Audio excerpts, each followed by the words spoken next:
Assalamualaikum warahmatullahi wabarakatuh. Halo Sobat Formadikit, kenalin nama aku Cayani Hatimulia dari Departemen Media Kreatif. Hari ini kita akan bersama-sama dalam acara talk show Formadikit yang diisi dengan event formasi atau Formadikit minat dan selebrasi. Nah, kita di sini akan wawancara bersama beberapa narasumber keren nih guys. Penasaran? Tonton sampai akhir ya. Oke, langsung aja ya kita ke narasumber pertama, yaitu Steering Committee dari Formasi. Sebelumnya kita perkenalan dulu ya dengan teteh-teteh ini. Halo Teh, boleh perkenalan diri dulu? Halo, nama aku Apipa. Nama aku Aida.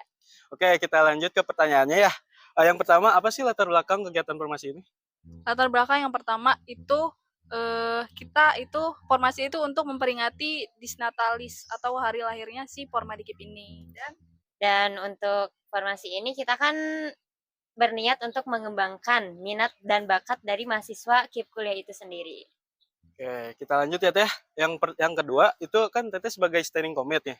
Gimana sih peran Teteh untuk memastikan kegiatan Formasi ini berjalan dengan lancar? Oke, jelas kita ikut membantu, mengawasi, juga ikut gitu ke dalam si panitia-panitianya. Ya, kita juga turun ke lapangan untuk membantu si panitia ini.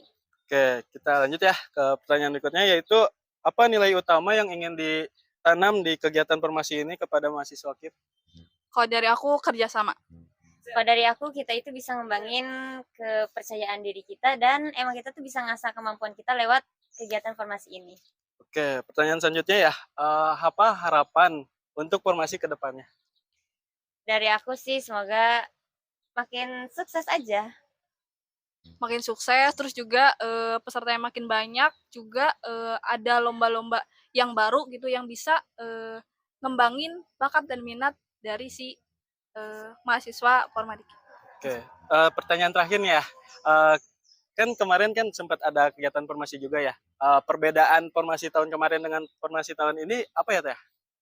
Yang pertama dari lombanya, nih kalau tahun kemarin itu ada lomba KTI, sama kayak lomba sekarang, cuma buat sekarang itu KTI diganti ke esai. Gitu aja. Untuk mungkin itu aja yang bisa dipertanyakan. Terima kasih udah meluangkan waktunya. Say hi dulu Teh. Oke, kita lanjut ke narasumber berikutnya, yaitu Ketua Pelaksana Formasi. Halo Kang, perkenalan dulu namanya siapa? Oke, baik, perkenalkan ya, nama saya Rizky Abdul Solihin. Saya biasa dipanggil Ici gitu di sini. Saya dari angkatan 2024. Saya dari Fakultas Teknik, jurusan Teknik Logistik. Kita mau nanya-nanya nih seputar Formasi. Yang akan tahu nih, apa sih itu Formasi? Nah, jadi formasi itu sebuah rangkaian kegiatan yang pada intinya untuk memeriahkan daripada Disnatalisnya atau hari jadinya Formadikip ISIKA. Itu formasi itu. Nah, formasi ini kepanjangan dari Formadikip minat dan selebrasi. Oke, lanjut ya Kang. Ya. Untuk yang kedua, apa sih pelajaran penting yang diperoleh dari pengalaman panitia? Pelajaran yang diperoleh di panitia, khususnya di panitia formasi ya, itu yang pertama pastinya kerja sama tim. Karena di formasi ini dalam lingkup yang cukup besar, apalagi skala nasional.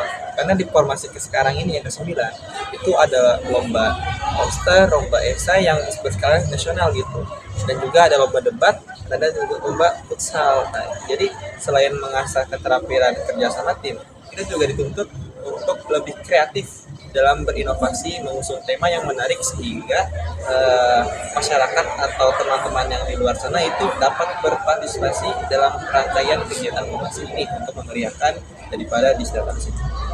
Oke, kita lanjut ya Kang.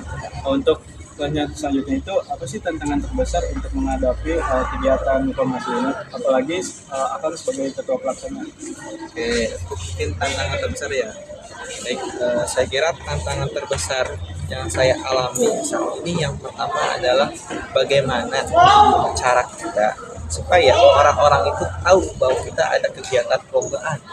Tantangan terbesar itu mengajak orang lain, karena itu melibatkan mulai dari unsur media partner, mulai unsur tema yang menarik, mulai dari unsur mekanisme lomba dan seterusnya. Itu memang salah satu tantangan mungkin menurut saya cukup menantang gitu untuk saya sebagai ketua pelaksana. Mungkin seperti itu sih Kang. Oke, pertanyaan terakhir nih Kang. Pesan dan kesan dari kegiatan formasi ini. Baik, kesan-kesan ya. Pertama, kesan saya, apalagi pertama kali sebagai ketua pelaksana di sebuah kegiatan yang cukup besar dan skala nasional gitu. Mungkin kesannya sangat luar biasa hektik ya. Ternyata pengalaman seperti ini nggak saya dapatkan ketika menjadi koordinator atau sebagai pecahannya. Mungkin ini kesan pertama saya yang menurut saya sangat berkesan itu buat saya sebagai pribadi untuk menjadi lebih baik.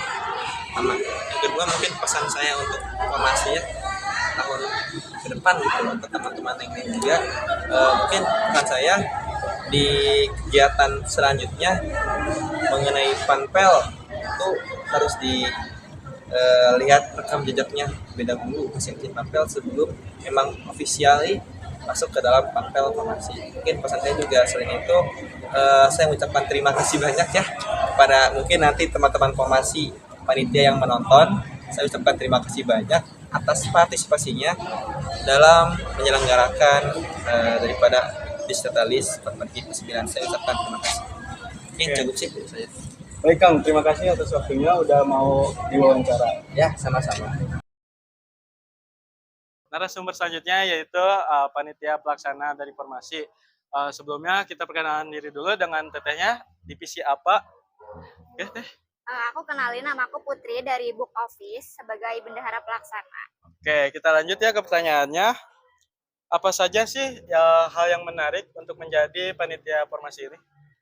Oke, sebelumnya aku tertarik menjadi panitia formasi karena aku ingin menjadi bagian dari hari jadinya Formadikip gitu. Karena aku juga pengen menambah teman ya dari berbagai fakultas. Jadi makanya aku join ke panitia formasi ini gitu sih. Oke, untuk tantangan terbesar gitu, untuk menghadapi jalannya kegiatan ini dan cara mengatasinya tuh seperti apa?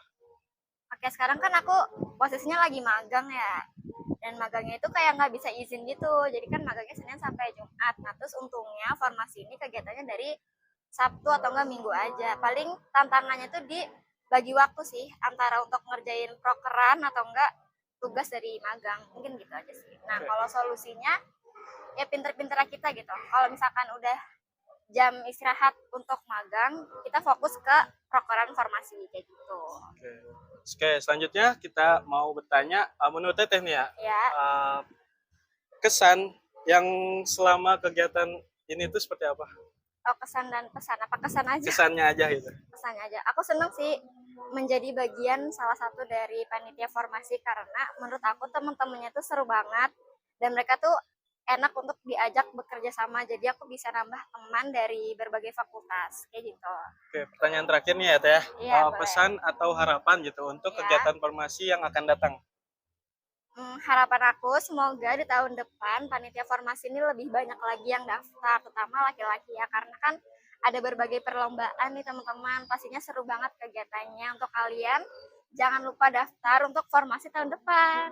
Oke, baik, segitu aja dari saya. Oke. Terima kasih udah meluangkan waktunya. Say hi dulu, Kevin. Dadah.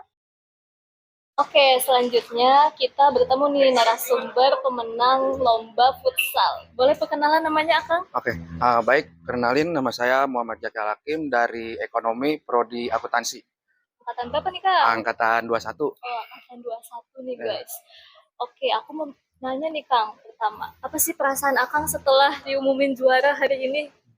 Yang pasti sih namanya juara itu pasti semua orang seneng ya. Yang namanya juara udah pasti seneng lah. Seneng nih, guys. Oke, yang selanjutnya itu waktu pas Akang nih ikutan lomba futsal, persiapan apa nih kira-kira yang Akang lakukan sama tim? Kita persiapan dari futsal ekonomi itu kita hamin seminggu itu kita mulai kerja keras. Kita seminggu itu latihan 3 kali. Yang 2 kali itu kita uji coba sama fakultas lain, yang sekalinya kita latihan internal. Jadi kita latihan seminggu 3 kali. Persiapannya sangat tidak ini ya, sangat matang gitu, Iya. tidak semena-mena ikutan lomba. Oke, selanjutnya itu menurut Akang nih, momen yang paling menegangkan atau berkesan nih Kang selama ikutan lomba futsal? Yang pasti kita dari awal menegangkan ya, karena kita target itu tidak mau kalah di awal. Jadi kita lebih tryhard di awal, tapi kita tetap harus konsisten. Pasti yang menegangkan itu di semifinal, karena itu kan penentuan kita juara ya. Jadi ya kita tetap aja harus tryhard, harus percaya diri, tapi tetap harus jaga stamina juga sama ini sportivitas.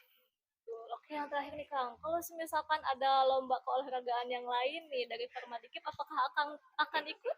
Oh, pasti karena ya namanya olahraga itu buat membugarkan diri ya. Pasti kita dari ekonomi pasti ikut lah ya, ikut menyertakan sebagai peserta. Apalagi dapat hadiah juga nih Hadiah, guys. ya. Betul. Makasih banyak ya Ya, Kang sudah menjadi narasumber ya. kami. Oke, selanjutnya kita bertemu nih narasumber pemenang lomba debat kali ini. Boleh perkenalan namanya Teh? Oke, halo, kenalin aku Dina Aprilia. Aku mahasiswa Prodi Ilmu Hukum angkatan 2023. Oke, angkatan 2023 nih Iya. guys. Oke, aku mau nanya nih Teh. Bagaimana perasaan Teteh setelah berhasil memenangkan lomba debat di formasi kali ini? Oke, mungkin kalau perasaan yang pertama pastinya juga senang, terus merasa bersyukur juga. Tapi yang waktu menang itu sebenarnya tim kami itu kayak merasa gak nyangka juga, karena sebelumnya itu kayak udah lumayan hopeless juga gitu ya, karena melihat dari lawan-lawannya juga pada keren-keren juga gitu. Tapi pas udah dinyatain kalau kita juara 1, alhamdulillah pastinya juga senang sekali dan bersyukur. Oke, jadi nggak expect banget ya Teh Betul buat menang banget. kali ini. Dari tim Teteh sendiri nih, bagaimana sih persiapannya buat menghadapi lawan di saat lomba debat kemarin itu? Oke, kalau persiapannya pastinya juga kan sebelumnya udah dikasih mosi gitu ya dari panitia, dan kita persiapannya itu nyari bedah mosi dulu sama tim, sama teman-teman yang lain juga. Terus kita persiapin juga buat sekiranya argumen dari kalau sekiranya kita dapat pro, argumennya apa nih, dan kalau kita dapat dari kontra argumennya apa. Jadi pastinya juga persiapannya kita bedah mosi dan diskusi dulu gitu perihal mosi yang udah dikasih dari panitianya. Jadi kalau misalkan udah dapat pro, kita siap. Kalau Iya, dapat betul. kontra, siap juga. Betul, gitu. kayak gitu. Nah, selama menjalani lomba debat ini, apa aja sih Teh tantangan yang Teteh hadapi? Oke, kalau tantangan pastinya juga karena kan persiapannya juga kita lumayan mepet ya. Jadi awalnya itu dari tim saya sendiri itu kayak udah aduh ini maju atau enggak ya gitu buat debat ini, buat perlombaan debat ini, karena pertama mungkin karena kita ini first time gitu ikutan lomba debatnya satu timnya, jadinya juga pasti agak, kalau tantangan tersendirinya kita dari kurang pede sih ya awalnya, tapi pas udah datang ke arena nih kayak ya udahlah, kita udah di sini berarti kita harus jalanin aja sampai selesai kayak gitu. Betul. Oke, yang terakhir nih Teh, dari pengalaman Akang Teteh tim ini, Oke. apa sih yang paling berkesan gitu? Oke, kalau yang paling berkesan di kegiatan lomba debat ini itu pastinya juga waktu kita final, karena lawan final kita itu kebetulan dari sesama FH ya, itu ada tingkat kita. Karena sebelum tanding itu karena kita kan beda bagan ya, terus kita sebelum tanding itu kita bilang nanti kita ketemunya di final ya, dan itu ternyata tidak disangka betul-betul terjadi. Jadi pastinya juga kejadian itu tuh sesuatu hal yang sangat berkesan sekali buat tim kita kayak gitu. Omongan juga jadi doa ya. Betul banget. Ketemu di final akhirnya jadi juara nih. Terima kasih banyak. Iya, ya, terima kasih Teh. kembali. Semoga gak kapok nih buat ikutan lomba formasi selanjutnya. Oke. Semoga bisa tingkat internasional ya. Teh. Amin. Oke, selanjutnya kita bertemu dengan narasumber kita yaitu juara 2 lomba esai nih. Boleh perkenalan namanya Teh? Nama saya Sofi Setia dari jurusan Ekonomi Syariah semester 5 di UIN Syarif Hidayatullah Jakarta. Jauh-jauh dari Jakarta ke Karawang nih guys. Alhamdulillah menang nih juara 2. Oke, pertanyaanku itu yang pertama, apa sih yang dibawakan oleh Teteh di judul esai itu, dan mungkin bisa dijelaskan secara singkatnya? Baik, judul saya itu adalah Inovasi Entras, pengelolaan wakaf energi berbasis kolaborasi.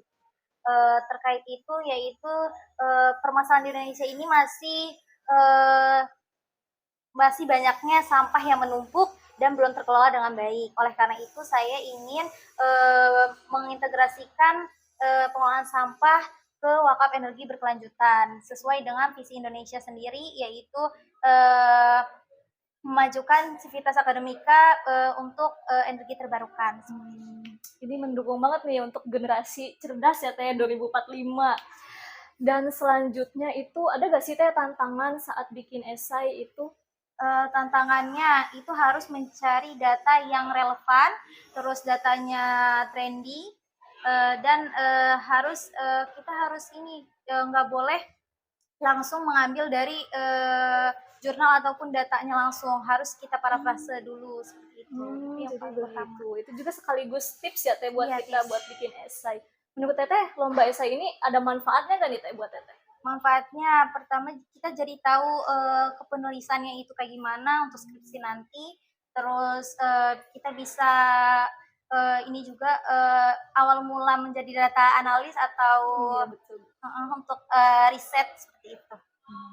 Oke, sekarang yang terakhir nih Teh, apa sih pesan kesan Teteh selama mengikuti lomba farmasi ini? Seru, menegangkan, terus penasaran juga, bikin penasaran dari lombanya sih, siapa sih yang bakal menang. Akhirnya ya, penasaran ini berbuahkan hasil gitu. Terima kasih banyak ya Teh, semoga Sama-sama. jangan kapok gitu ya mengikuti lomba-lomba berikutnya. Oke, di sini kita udah sama salah satu pemenang lomba poster. Boleh Teteh perkenalan dulu namanya siapa? Baik, perkenalkan, nama saya Siva Waneta Syahlu dari Prodi Manajemen, dan dalam event ini saya mengikuti lomba poster. Oke, bisa diceritakan sedikit ya tentang ide dan pesan utama dari poster yang dibuat? Boleh, untuk ide dari poster saya itu, pertama saya itu memilih temanya terlebih dahulu. Nah kan temanya tentang budaya. Nah, saya mencari ide dari Pinterest sebagai referensi, mencari ide poster-poster budaya yang ilustrator lain itu membuat. Terus setelah mencari ide, saya itu membuat poster itu dengan poin utama itu poster budaya ini sebagai ajakan atau sebagai edukasi untuk para pembaca agar kita tuh sebagai mahasiswa bisa melestarikan budaya lokal walaupun di era modernisasi saat ini. Seperti contohnya itu dengan cara berkarya melalui film pendek, melalui kampanye atau kolaborasi kreatif. Oke, terus tantangan apa aja yang sulit saat membuat poster untuk lomba ini? Untuk tantangan yang sulit itu ketika mencari materinya. Jadi ketika mencari materi itu kita harus mencari materi yang sesuai dengan tema yang kita pilih. Kalau misalkan materi itu sudah ada, kita harus menyesuaikannya dengan elemen-elemen yang berkaitan juga. Kayak misalkan materinya itu tentang budaya, kita harus mencari elemen budaya yang berkaitan juga. Dan elemen itu kan banyak ya, nggak semuanya sama. Jadi yang sulit itu ketika mencari elemen yang selaras. Itu kan. Nah, terus misalkan Teteh diberi kesempatan lagi, apa yang ingin diperbaiki atau ditambahkan pada poster Teteh? Oke, melihat poster saya saat ini itu kurangnya itu di tingkat ke-HD-an posternya. Jika saya diberikan kesempatan lagi untuk mengikuti lomba poster, saya akan mencoba lebih membuat resolusi posternya itu lebih tinggi sehingga lebih bisa dilihat dengan jelas. Gitu teh. Oke, terus yang terakhir pesan apa yang ingin Teteh sampaikan kepada teman-teman yang lain agar berani ikut berkarya berkompetisi mengikuti lomba poster ini? Oke, pesan yang ingin saya berikan pada teman-teman yang lain itu jangan takut untuk mencoba, walaupun kita itu merasa belum sepenuhnya jago, tapi tetap coba aja dulu, karena kalau kita tidak mencoba itu tidak bakalan tahu. Dan juga kalaupun kita merasa bahwa saingan kita itu lumayan berat, kita jangan ke trigger terlebih dahulu. Kita percaya aja sama potensi diri kita dan berusaha semaksimal mungkin. Gitu teh. Oke, mungkin itu aja dari aku cukup. Terima kasih buat Teteh udah mau meluangkan waktunya buat diwawancara dan juga mau membagikan pengalamannya yang keren ini. Selamat juga Teh. Iya, terima kasih. Sekali dulu ketemu. Oke, selanjutnya kita bertemu narasumber kita yang keren nih, yang udah ngisi acara pemateri di diskusi publik kali ini. Boleh perkenalan namanya, Kang? Oke, kenalin ya, nama saya Dimas Prakasa. Apalagi? Dari prodi apa nih, Kang? Dari Prodi Agroteknologi angkatan 2022. Oke, angkatan 2022 guys, prodi agroteknologi. Ingat tuh ya. Nah, aku mau nanya nih, Kang. Waktu pas tadi Akang menjelaskan di diskusi publik tadi, itu tema apa sih, Kang, yang Akang bawakan? Boleh ceritakan singkatnya nih ke kami. Oke, jadi singkatnya yang saya bawakan tadi di diskusi publik itu adalah bagaimana caranya saya sendiri menemukan arah dan menemukan kekuatan dalam diri saya gitu untuk bisa menemukan potensi saya di mana, terus saya minatnya di mana, dan pada akhirnya saya bisa mencapai di titik punya prestasi gitu. Jadi lebih singkatnya ya berbagi pengalaman lah tentang bagaimana caranya gitu kan. Dan itu tuh nggak bisa dibikin dalam 1 hari 2 hari ya, Kang. Itu melalui proses perjalanan yang panjang tuh. Yang kedua nih, Kang, bagaimana sih Akang tuh bisa menjaga semangat dan konsistennya Akang nih dalam meraih prestasi tersebut? Kalau saya menjaga konsistensi ya tentu dalam semangat dan lain sebagainya untuk meraih prestasi itu tentunya yang pertama itu adalah saya punya target kecil gitu. Maksudnya target yang saya maksud itu yang gak jauh-jauh, mungkin 1-2 hari ke depan saya harus ngapain di list gitu. Jadi ada aksi yang emang harus saya lakukan gitu. Jadi poinnya itu hidup tuh jangan mengalir ya, Kang ya, harus punya target tujuan. Oke, selanjutnya itu mungkin Akang bisa ngasih tahu nih ke kita langkah praktis yang bisa kita lakuin nih sebagai mahasiswa buat meraih prestasi di akademik maupun non akademik. Oke, langkah praktis yang paling pertama harus kita lakukan adalah mulai dulu aja gitu. Mulai dulu aja yang dimaksud bukan berarti dari diri sendiri, maksudnya lebih ke langsung aja lakuin apapun itu, sekecil apapun itu tindakannya. Misalkan mau ngerjain sesuatu, tugas dan lain sebagainya, coba buka dulu laptop. Nah nantinya setelah buka laptop tuh kita pasti ngerjain tugas yang ada yang harus dikerjakan gitu. Maksudnya ya udah coba dulu aja lah gitu kan, mulai dulu aja gitu. Karena kadang ide itu ngalir ketika kita mencoba ya. Kalau misalkan kita bukanya sosial media, sepertinya kita akan tenggelam gitu ya dalam scrolling HP itu. Oke, yang terakhir nih, Kang, apa sih pesan motivasi buat mahasiswa, terkhususnya mahasiswa KIP kuliah nih, Kang, dari Akang sendiri? Oke, teruntuk mahasiswa KIP kuliah di Unsika, kita tahu punya batasan secara ekonomi, tapi yang pasti batasan ekonomi ini bukan menjadi penghalang buat kita, tapi coba jadi salah satu kekuatan yang paling kita miliki, batasan ekonomi itu gitu. Mungkin gitu sih. Oke, makasih banyak ya Kang. Sekali lagi makasih banyak. Dan untuk kalian yang belum lihat diskusi publik, sepertinya kalian harusnya tadi lihat sih. Ini adalah singkatan dari diskusi publik dan hari ini. Oke, makasih banyak Kang Dimas. Selanjutnya kita akan wawancara dengan anggota Departemen Relatvo terkait dengan kegiatan diskusi publik yang berkolaborasi dengan kegiatan formasi. Boleh tetenya perkenalan dulu?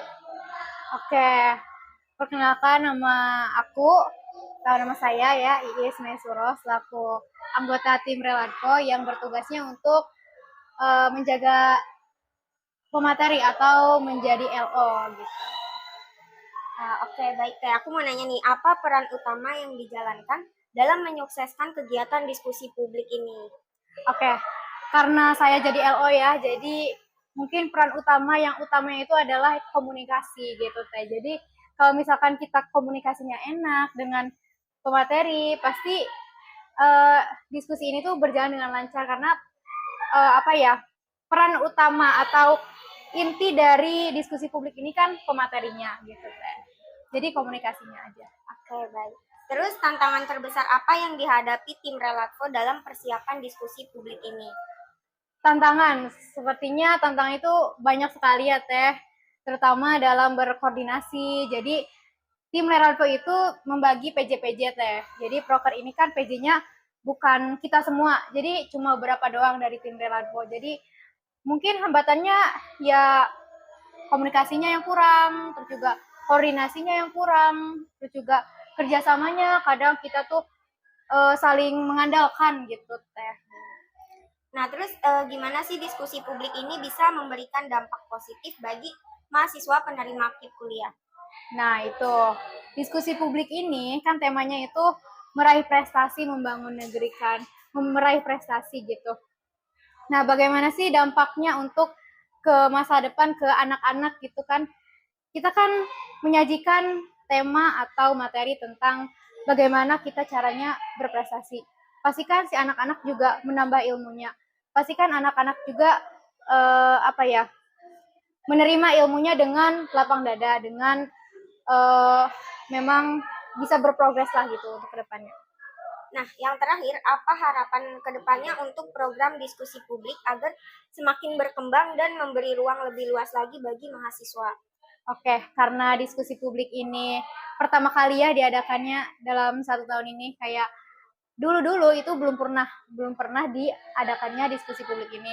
Nah, ini yang pertama diskusi publik ini. Nah, harapannya itu aku bisa ini sih Teh, kedepannya bisa lebih baik lagi dalam sistematika komunikasinya, terus juga koordinasinya, terus juga dalam mencari pematerinya. Ini juga udah bagus sebenarnya, tapi mungkin ada yang lebih lagi bagus, itu mungkin lebih baik.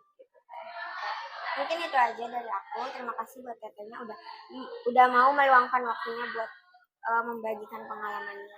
Saya hai dulu ke kamera. Akhirnya kita sudah sampai di akhir acara Talkshow Permadikip. Terima kasih buat narasumber yang udah berbagi pengalaman dan juga untuk teman-teman yang sudah mengikuti acara ini dari awal sampai akhir. Saya Cayani Hatimuria dari Departemen Media Kreatif. Mohon maaf jika ada salah kata. Wassalamualaikum warahmatullahi wabarakatuh.